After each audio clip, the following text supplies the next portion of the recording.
Assalamualaikum warahmatullahi wabarakatuh. Bismillah, alhamdulillah, alhamdulilladzi khalaqal mauta wal hayata liyabluwakum ayyukum ahsanu amala. Asyhadu alla ilaha illallah wahdahu la syarikalah wa asyhadu anna sayyidana Muhammadan abduhu wa rasuluhu la nabiyya ba'dah. Allahumma ya muqallibal qulub tsabbit qulubana ala dinik. Allahumma iftah qulubana ka futuhil arifin wan nawwir qulubana bihidayatil yakin. Rabbi syahri sadri wa yassirli amri wahlul 'uqdatam min lisani yafqahu qauli amma ba. Alhamdulillah para ibu, para bapak, monggo kita sami-sami neruskan lagi ya, mujahadah kita. Ini kan mujahadah. Mujahadah itu lakon ya, yang melawan karpe nepsu. Karpe nepsu mantun subuh itu sing enak, tidur lagi sing enak atau jalan-jalan. Tapi kita berupaya nambah ilmu ya. Awali amaliyah bis kulli yaum ya. Kita belajar niat nuntut ilmu. Mudah-mudahan kita termasuk orang yang nah itu. A'udzubillahi minasyaitonirrajim. Bismillahirrahmanirrahim. Ya bani Israil azkuru ni'matallati an'amtu 'alaikum wa anni faddaltukum 'alal 'alamin.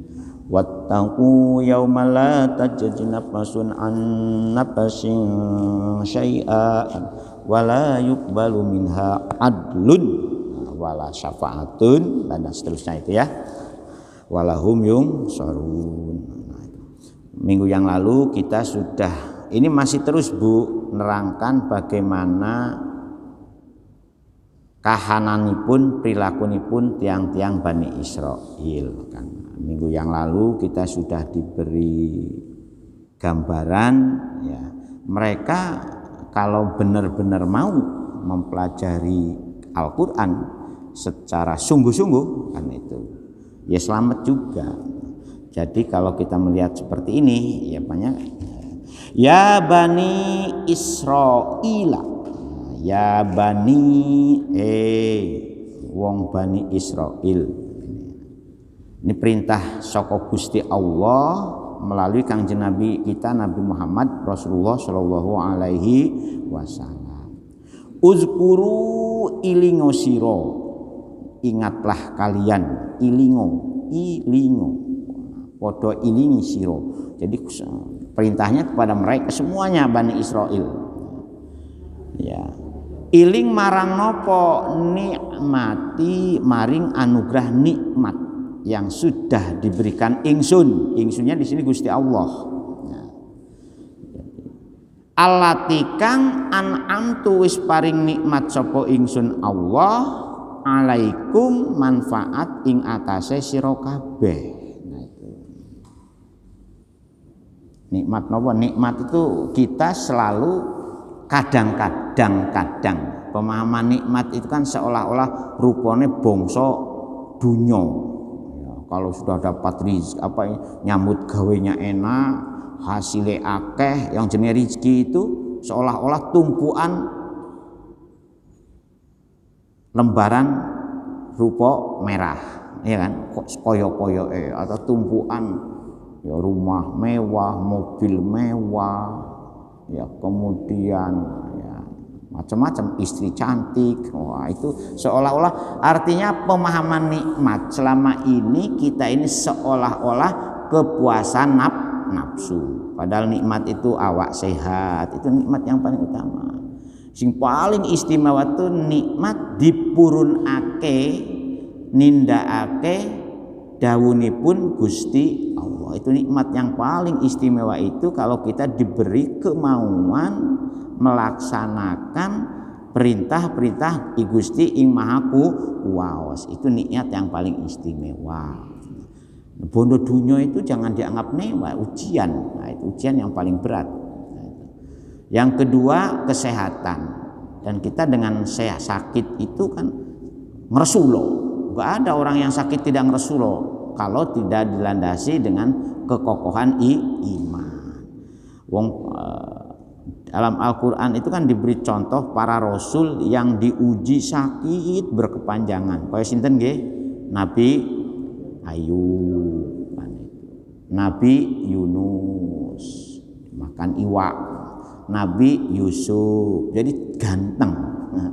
Kalau itu diireni karo wong wedok, diireni karo dulur. Satu keluarga yang yang katakanlah yang bolok. Jadi bolok-bolokan kasihan Bu. Sing bolok kalau Nabi Yusuf hanya satu namanya Yamin. Ya kan? Liane dulu itu dulur dhewe, enggak bolo. Ini bukan ujian. Jadi nikmat itu ketenangan batin, kesehatan. Nah, yang lebih itu lagi anak solih dan solihah, anaknya pinter-pinter, anugerah yang itu nikmat. Jangan dianggap nikmat itu hanya tumpukan bondo bandu.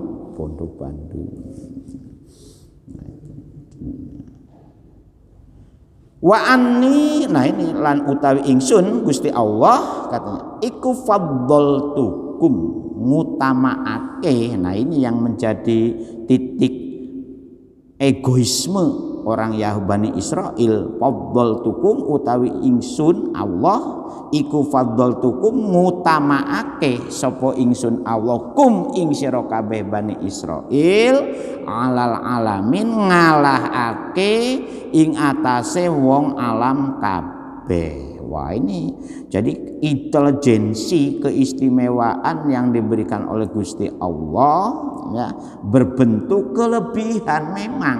Jadi artinya ini kita kan sudah enak sebetulnya sebagai orang Islam itu. Oh, orang Bani Israel hebatnya kaya ngono, gak usah gumun, gak usah kaget. Bisa ciptakno nuklir, bom atom. Itu orang Yahudi, Bu.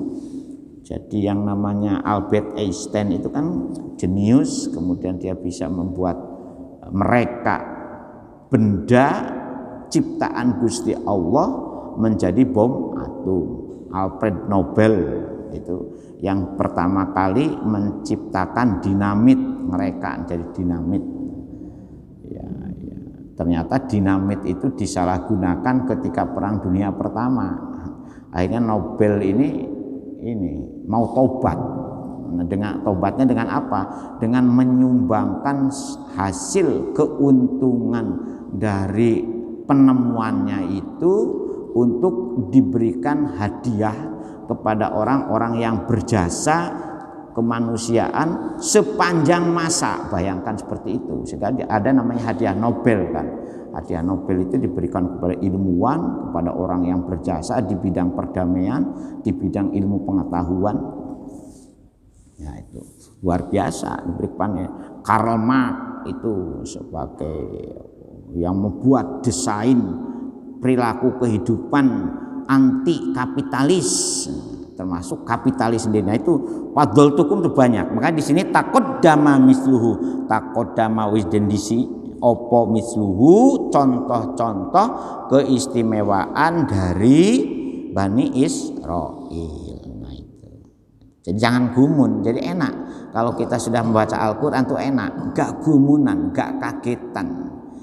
Gak ini apa istilah? Gak gumun, ya gak gumun. Gumun itu bahasa nopo Bu ya. Kalau bahasa Indonesia nopo gumun itu misalnya. Nah, kaget ya.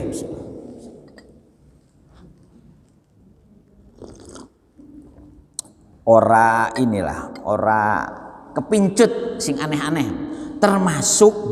Termasuk yang hafal tafsir Jalalain itu tiang Yahudi kata. Termasuk yang membuat indeks mempermudah cara mencari hadis. Namanya Winsing.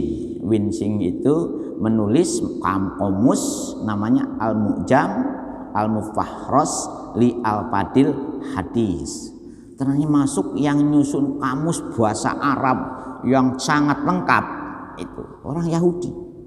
Jadi luar biasa memang oleh Gusti Allah itu ada ya, yang bermanfaat untuk kemajuan Islam juga ada. Mereka membuat sumbangsih. Nah, itu. Makanya nggak usah gumun gitu. Pancene Gusti Allah sudah seperti itu, mendesainnya itu, mencetaknya itu. Ya itu. Ya termasuk ya mudah-mudahan juga orang kita. Jadi penemu-penemu walaupun orang Islam pun memang hebat-hebat, cuman ketika penguploadan sejarahnya ya biasalah, watil kal ayyamu nudawwiluha bainan nas. Suatu kejadian dan kehancuran itu memang selalu dipergirirkan di tengah-tengah manusia. Ketika umat Islam jaya, dulu umat Islam yang dijadikan itu ya. Begitu umat Islam terpuruk secara politik, yang dibanggakan itu selalu begitu dalam sejarah perjalanan umat manusia mulai dari ada sampai sekarang. Nah ini kita ini untung, tidak gumunan, tidak kagetan, tidak heran. Nah, tidak heran. Nah, kalau memang pertarungan ideologi, pertarungan kepentingan, pertarungan ya seperti yang pernah ditanyakan minggu yang lalu itu pun gumun, pun kaget. Memang sudah dibikin seperti itu. Oleh karena itu ayat selanjutnya mengingatkan wattaqu yaumala tajzi nafsun an nafsin syai la wattaqu wedya sira ay khofu tegese harus khawatir. Nah itu harus takut kalian Bani Israel. Awalnya memang untuk Bani Israel ini. Bani Israel yang bagaimana? Yang tidak mau mensyukuri nikmat Allah yang sudah diberikan kepada mereka. Takut kepada apa? Yauman, ing suatu dino. Dino yang seperti apa? La tajji nafsun an nafsin syai'a, di mana pada hari itu la tajji ora iso mengganti ya, ora iso ailatubni tegese ora iso nyumugihaken ya, tidak bisa suatu hari di mana apapun tidak bisa dijadikan pengganti dari apa yang terjadi pada hari itu kepada seseorang. Nafsun an nafsin itu kepada seseorang. Nafsun yang opiro-piro awa-awaan dewe, an nafsin tegese nyelamet akan saking satu dengan yang lainnya itu tidak bisa saling mengganti, saling membantu lah. Fihi ing dalam dino iku yaitu syai'an ing suwiji-wiji wala yuqbalu minha adlun, dan pada hari itu pula tidak bisa diterima minha saking nafsun an nafsin itu apa? Adlun ay pidaun tegese tebusan. Jadi pada hari itu tidak ada seorang apapun siapapun saling tolong menolong, bahasa kalau sederhananya, dan pada hari itu pula tidak bisa satu dengan yang lainnya saling nebus.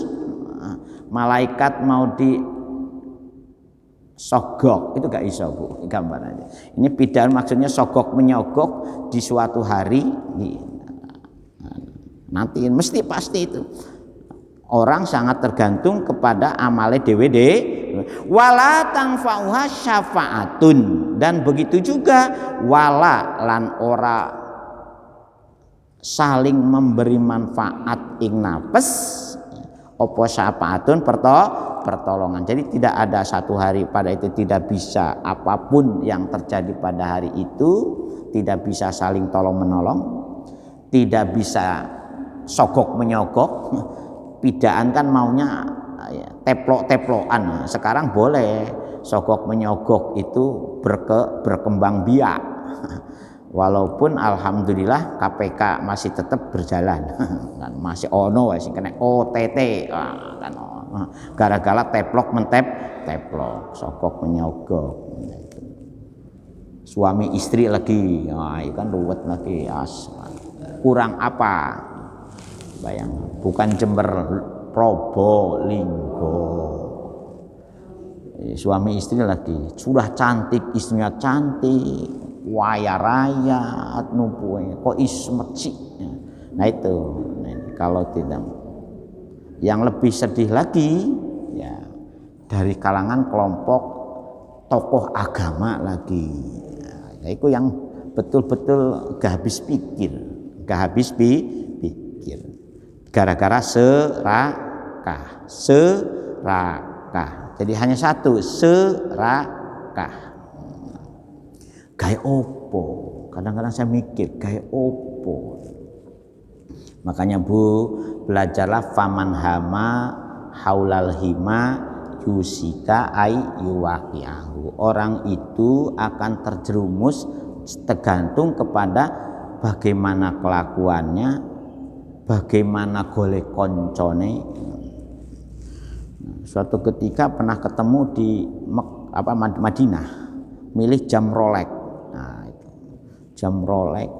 Nah, saya pikir kok akeh banget duitnya, beli telu nggak gampang kayaknya. Tahu-tahu sekarang kena ini.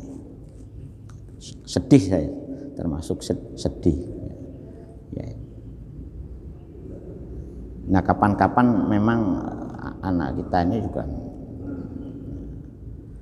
wala hum lan ora ono utawi napes yung sorun den tulungi ya. Nah ini ayyumnauna min azabillah, ayat tegese pada hari itu tidak ada yang akan bisa menolak dari azab Allah Subhanahu wa ta'ala. Ini gambaran kita masuk kubur, Bu.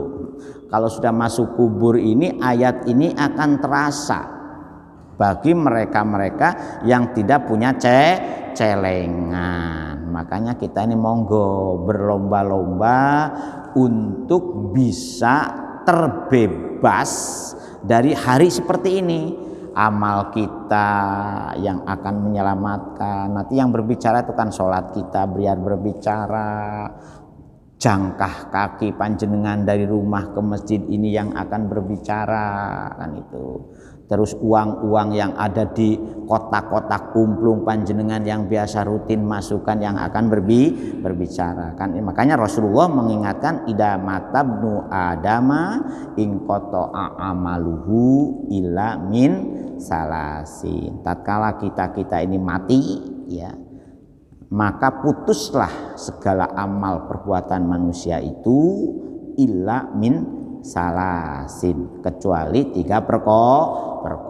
Sodakotin jariyatin. Nah itu kalau orang ngerti coro moco gundulan itu bisa dibaca sodakotin jariyatin atau sodakotun jariyatun. Nah, itu kan setengah salah. Yang kedua ilmun yuntafa'u bihi au ilmin yuntafa'u bihi. Yang ketiga wa waladin sholihin yad'u lahu. Nah ini dalam konteks yang menjadi ladang mainan saya di badan wakaf ini, mengapa sodakotin jariyatin didahulukan.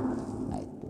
Jadi kalau kita membangun piramida sama sisi, jadi ternyata memang alas yang paling pertama untuk lahirnya ilmun yuntafa'u bihi, untuk lahirnya wawaladin solihin yad'ulahu, alasnya di sodakoh itu, ya, di sodakoh jariyah. Nah makanya sepakat para ulama tafsir hadis mengatakan sodakoh jariyah itu wakaf. Nah, ini karena kemana-mana saya mempromosikan kalau kita banyak membuat landasan sodakoh jariyah, maka ilmun yuntafa'u akan terbentuk, ya. Karena apa? Dengan wakaf ini masjid bisa ada, ya. Kemudian pengajian bisa berkembang, pendidikan anak masa depan bisa teropeni, ya, itu. Maka yang ketiga, jadilah generasi yang solih dan solihah. Jadi alasnya itu berangkat dari sodakotin jariyah.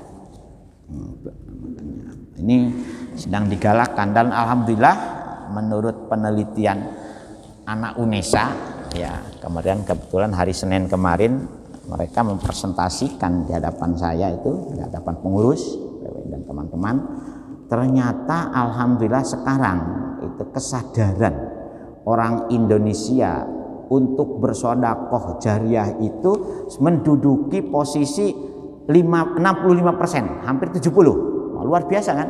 Jadi kesadaran orang Indonesia untuk mau berbagi itu pada level 70% daripada yang tidak sadar. Wah, luar biasa. Makanya alhamdulillah para pengurus masjid ini tidak takut kehabisan biaya kalau masjid ini kita renov. Nah, jangan khawatir, karena level masyarakat Kebonsari insya Allah 70% itu mau bersedekah menurut hasil penelitian. Mudah-mudahan. Jadi kesan. Terus yang kedua ini apa? Kesadaran untuk mau mendengarkan hal-hal yang berhubungan dengan ini, dengan kepedulian kepada orang banyak, levelnya lebih tinggi lagi. Itu.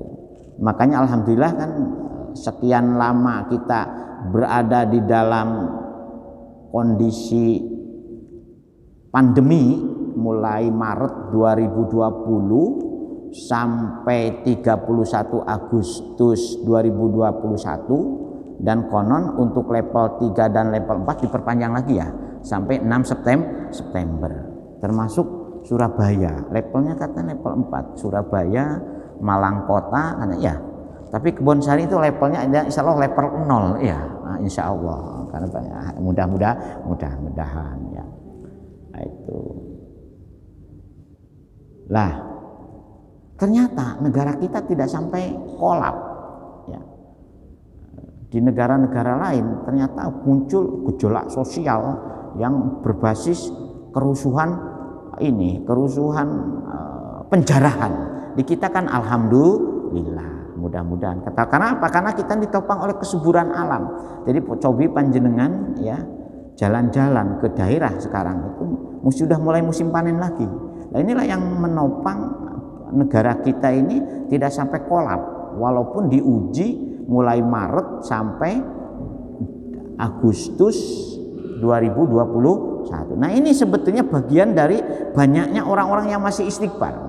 Coba kalau orang-orang yang banyak istighfarnya hilang, ya mungkin seperti negara-negara lain. Ya itu. Kita kan itu orang desa ini kan memang yang terkena dampak cukup dramatis, yang punya mal-mal itu kan, karyawan mal yang punya banyak itu Bu. Kalau panjenengan jalan-jalan coba ke Tunjungan Plaza 1 sampai 4, banyak barang-barangnya yang kena jamur. Nah, padahal barang-barang mewah ya, jamuran karena bertumpuk. Nah, itu alhamdulillah negara kita tidak sampailah terpuruk secara ekonomi. Alhamdulillah ditopang oleh banyak faktor.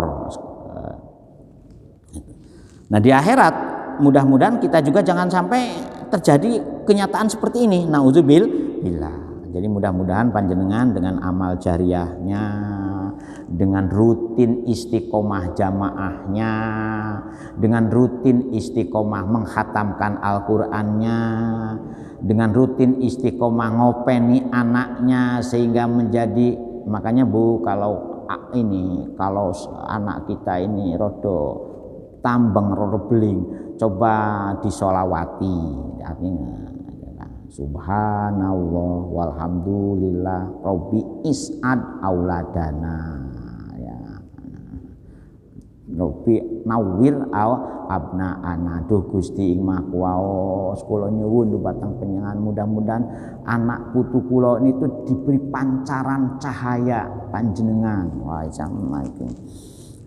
Kalau itunya supaya ya, kalau saya berharap ya, kalau kita harus peduli banget dengan anak-anak kita itu. Karena apa? Karena masa depan umat Islam Indonesia ini bukan tergantung kepada kita, tapi tergantung kepada anak cucu kita. Nah, mudah-mudahan supaya jadi jariah. Tuh. Jadi ini menurut para ulama tasawuf, ayat ini berlaku mulai langsung masuk kubur, mulai sakaratul maut langsung masuk kubur. Ayat ini berlaku, Pak. Jadi wattaqu yauman la tajzi nafsun an nafsin syai'a wa la yuqbalu minha adlun wa la tanfa'u syafaatun wa lahum yunsorun, itu berlaku ketika kita ini langsung masuk alam kubur. Sudah terasa ayat ini di situ. Ada lagi yang mengatakan ini nanti yaumil kiamah. Ada lagi yang mempunyai tafsiran bahwa ayat ini berlaku di padang mahsyar nanti ketika kita mau dihitung, yaumul hisab, mau dihitung bagaimana, apakah kita ini banyak amalan ahlul jannahnya atau banyak amalan ahlun narnya. Ini orang terbelenggu dengan perbuatannya sendiri atau terselamatkan dengan perbuatannya sendiri. Nah, saya dalam hal ini saya lebih cenderung setuju dengan pendapatnya para ahli tasawuf, di mana begitu masuk kubur ayat ini berlaku. Jadi kalau masuk kubur itu kita kan sudah wa ahsa kula syai'in adada. Jadi tetangga yang dikubur lebih dulu tidak akan bersimpati kepada kita.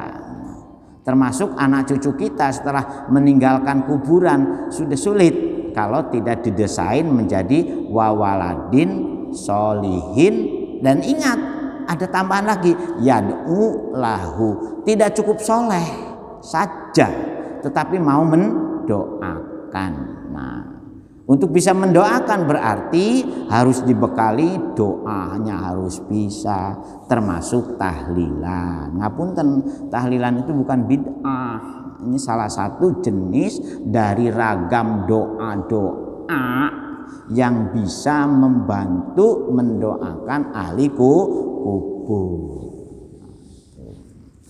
Jadi jangan selalu gampang-gampang mengatakan bid'ah. Nah, karena kalau sudah masuk kepada pendapat para ulama, satu amaliyah yang kita praktekkan sekarang termasuk juga menjadi sumber ikhtilaf. Ya, contohnya seperti dalam Azkar Nawawi. Makanya alhamdulillah, kenapa doa ini ternyata ada yang mengatakan bacaannya wajib. Nah, doa ini ada yang mengatakan sunnah.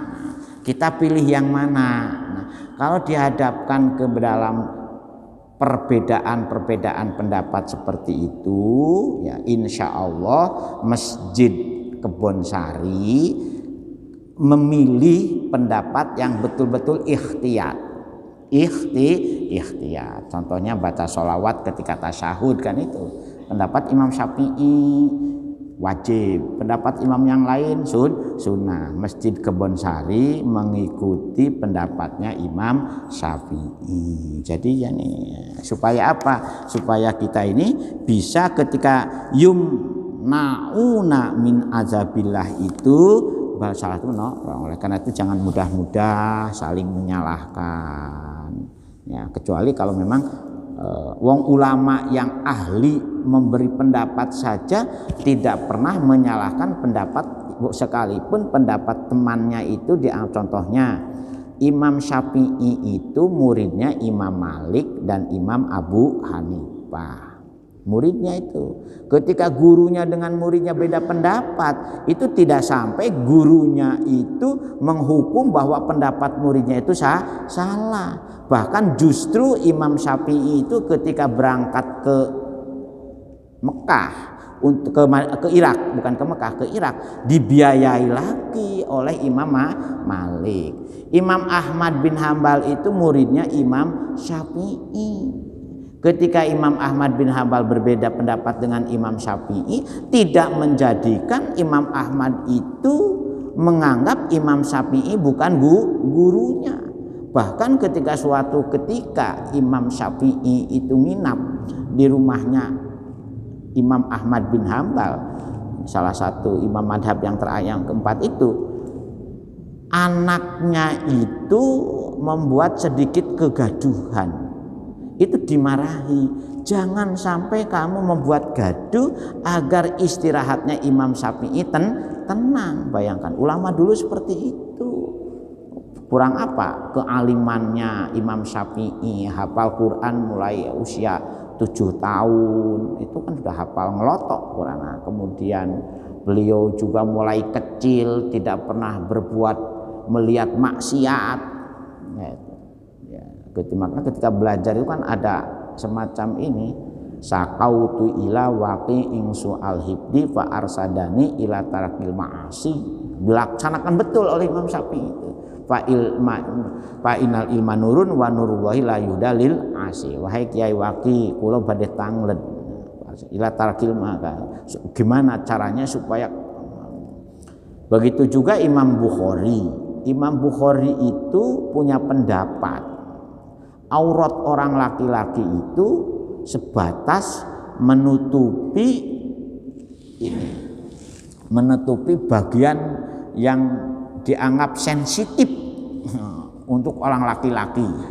Jadi katok borot itu, ini tidak sampai dengkul. Itu menurut Imam Bukhari itu sudah cukup menutup orang laki-laki. Makanya itu.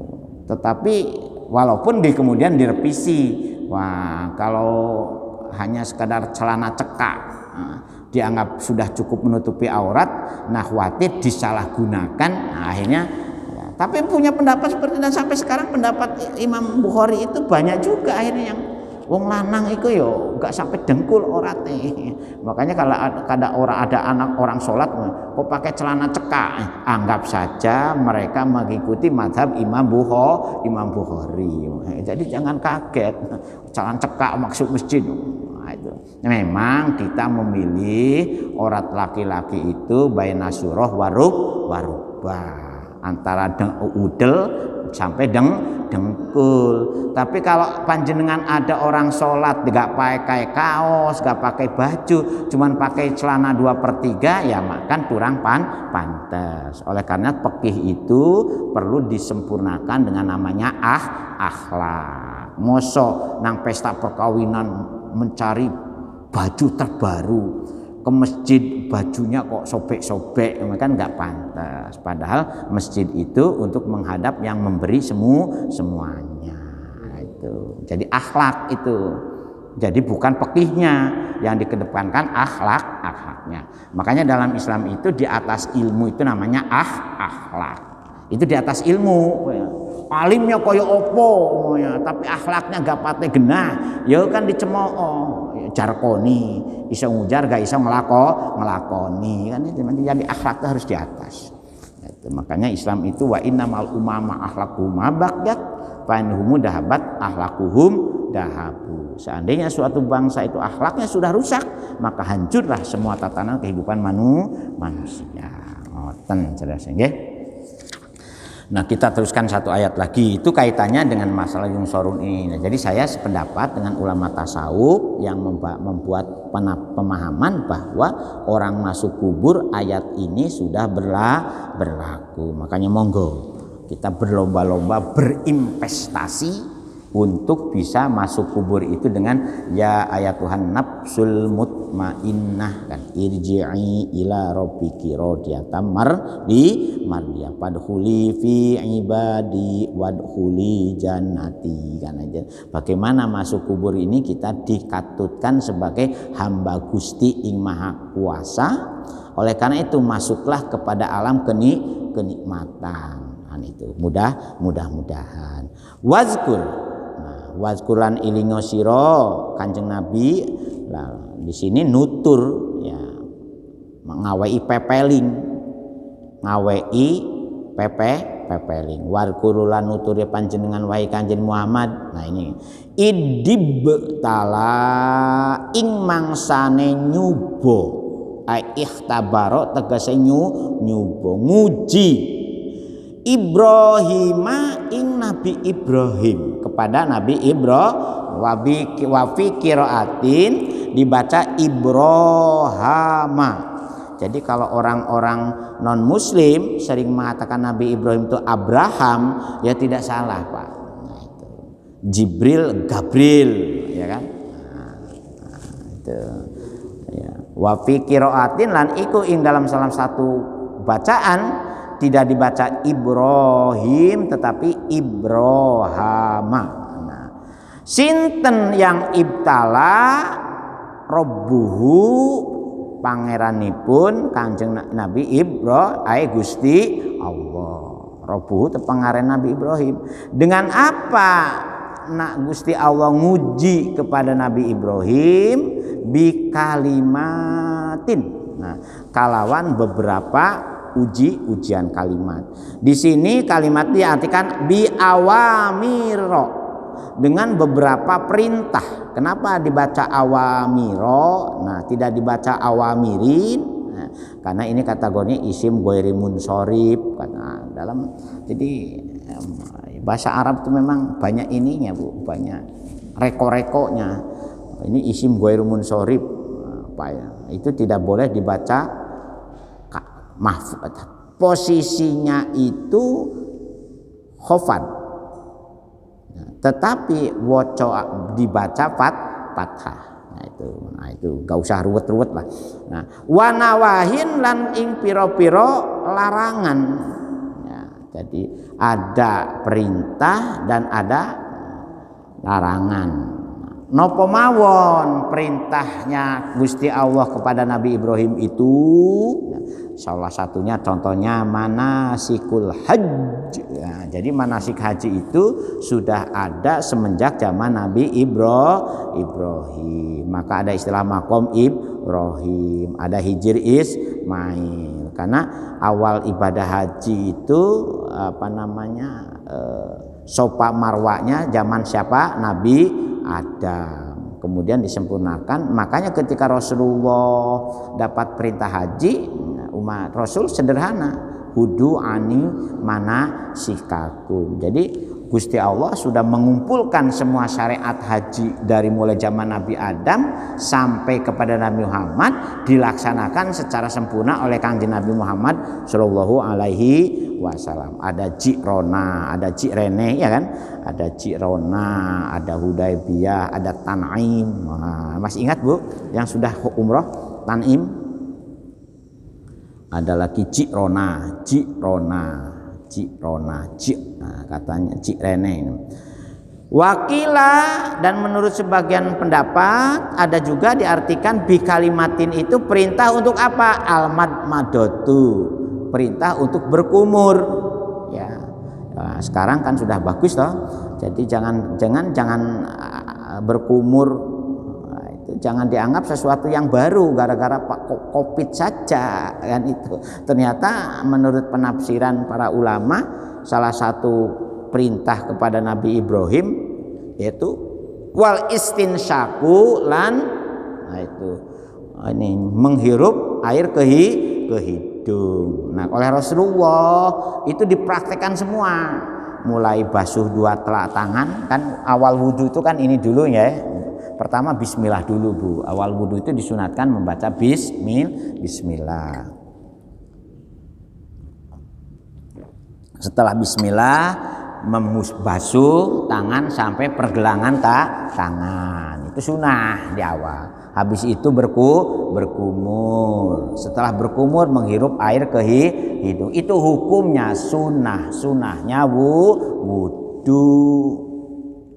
Bukan rukun wudhu. Setelah itu langsung musab membasuh muka dengan niat. Jadi niat awalnya panjenengan niat wudhu itu bukan ketika membasuh tangan kumur atau tapi ketika membasuh muka. Niatnya itu di hati. Nawaitul wudu'a rabbil hadasil asgori fardhol lillahi ta'ala. Jadi walaupun untuk sholat sunnah niatnya tetap nawaitul wudu'a rabbil hadasil asgori fardhol lillahi ta'ala. Jadi kan aku arep sholat sunnah duha. Kalau gitu wudunya berarti niatnya wudu sun, bukan. Ya, tetap wudunya niat wajib. Karena apa? Karena wudu merupakan syarat sahnya sholat. Nah, itu. Sholat apa saja harus diawali oleh wudu terlebih dahulu. Oleh karena itu idza kuntum ila sholati faghsilu wujuhakum. Kan sholat apa saja?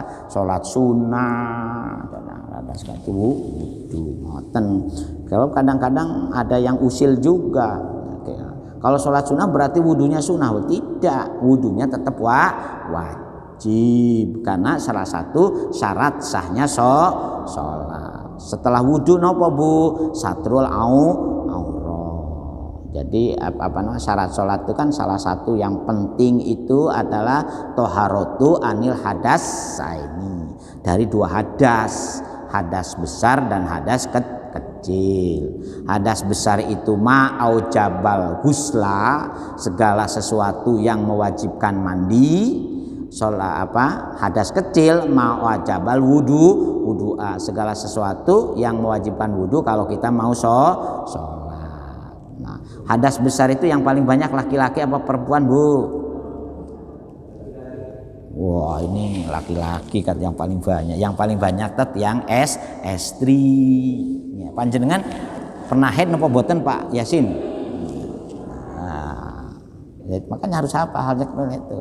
Makanya nanti saya berharap kita ini evaluasi lagi lah, supaya sholat kita semakin sempurna. Evaluasi. Jadi singkatah kewajiban adus ikut yang estri. Laki-laki itu hanya 3 Pak. 1 khurujul mani. Nah, kalau keluar air, saya sendiri belum tahu Pak kayak apa namanya air mani itu, karena belum balik saya. Yang kedua iltiqaul khitanani Pak. Kalau senjata panjenengan ketemu saja ya dengan pintu gergarbo. Makanya ada istilah Jawa itu namanya pintu gua garbo, bukan pintu gua garbo. Nggih, pernah dengar Bu nggih gua garbo. Nah, gua garbonya tapi istri yang sah, Pak. Jadi jangan coba-coba bereksperimen dengan orang yang belum ada ikatan angkah tuka wajawaz tuka. Tak eksperimen dulu, nggak boleh, Pak. Ketemu saja tidak sampai masuk, nah, itu juga sudah kena wajib mandi. Itu.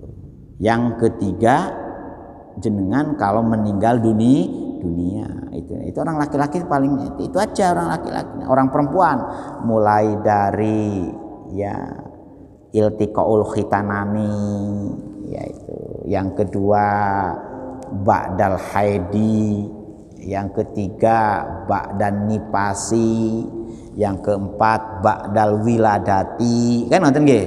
Jadi kalau panjenengan melahirkan Bu, setelah selesai melahirkan wajib mandi. Setelah itu kan keluar darah nifas, nggih, darah yang keluar setelah melahirkan. Berapa paling lama Bu orang nifas? Berapa hari lamanya? Loh, panjenengan pun dari gak ada putra sendoyo tan apa sama? Nah, makanya paling lamanya berapa hari Bu? Bapak-bapak paling lama darah nifas berapa hari? Bapak-bapak jangan pinter buat anaknya tok ae, ibunya keluarnya berapa Pak? Loh 7, ada yang 7. Wah enak. Jadi darah nifas itu paling lama 60 hari. Jadi kalau putra panjang nanti nifasnya kok sampai 2 bulan kok belum berhenti, itu memang paling lama 60 hari. Itu paling lama. Umumnya 40 hari. Makanya bapak-bapak setelah 40 hari ketawa-ketawa lagi bapak-bapak ini. Nah, paling sedikitnya berapa? Seketika, sak gejrotan kalau menurut bahasa Jawanya itu. Majatun kata itu. Nah, ini. Harus hafal Bu, coba panjenengan gadah anak putri. Nah, kalau head paling lama berapa?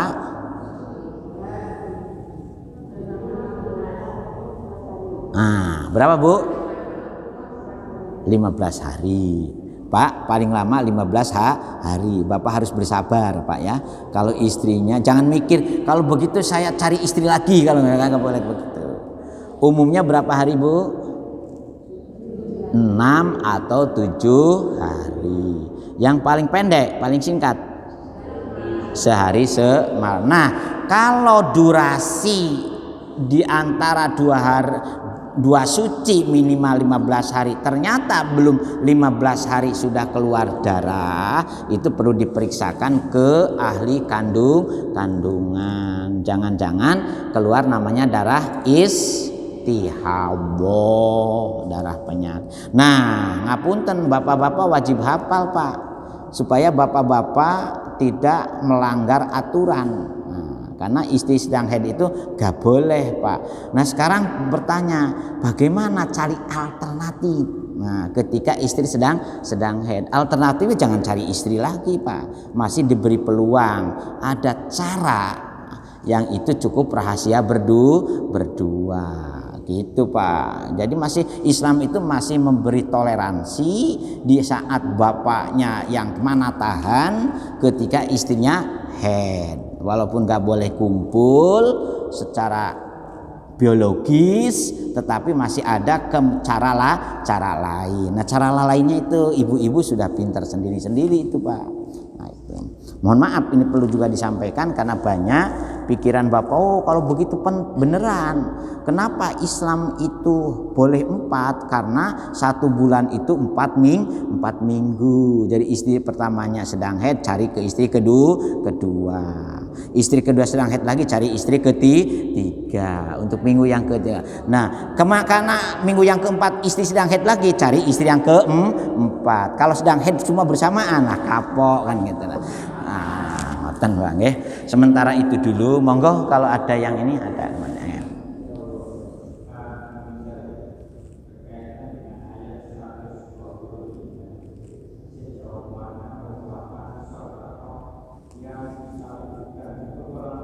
Nah, bagus.